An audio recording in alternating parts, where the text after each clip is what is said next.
तर पहा, आपण हे वाक्य इंग्रजीमध्ये बनवू शकतो अतिशय सोप्या पद्धतीने आणि तेही फक्त 10 सेकंदामध्ये. पहा किती सोपी पद्धत आहे. पहा वाक्य काय आहे, संतोषने पत्र लिहिले होते. आता या वाक्यामध्ये पूर्ण भूतकाळ आहे. बघा, लिहिले होते म्हणून पूर्ण भूतकाळ आहे.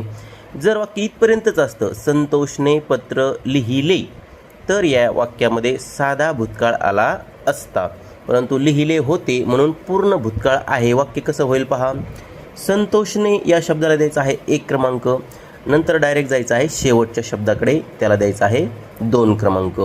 इथून मागे उलट क्रमाने क्रमांक द्यायचे. इथे द्यायचा 3 क्रमांक आणि इथे द्यायचा 4 क्रमांक. चला बनवूया वाक्य. तर पहा, संतोषने साठी संतोष लिहून घ्यायचं,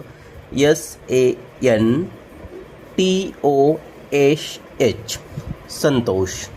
आता पहा 2 क्रमांक आहे, होते. होतेसाठी पूर्ण भूतकाळ आहे, तर लिहायचं आहे हॅड. ही गोष्ट लक्षात असू द्या, संतोष हॅड.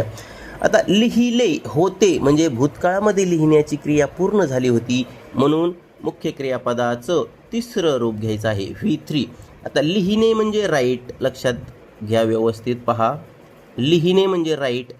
राईट हे मुख्य क्रियापदाचं पहिलं रूप आहे.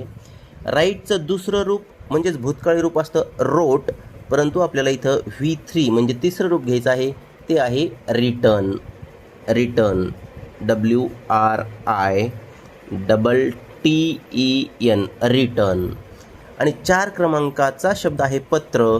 तर पत्राला आपण काय म्हणतो, लेटर, परंतु एकच पत्र असल्यामुळे अ लेटर. A letter. बरेच जण विचारतात इथं अ का लिहिलं म्हणून, त्याचं पण स्पष्टीकरण दिलेलं आहे. व्हिडिओ आवडला असेल तर तुम्ही तुमच्या मित्रांसाठी शेअर करू शकता.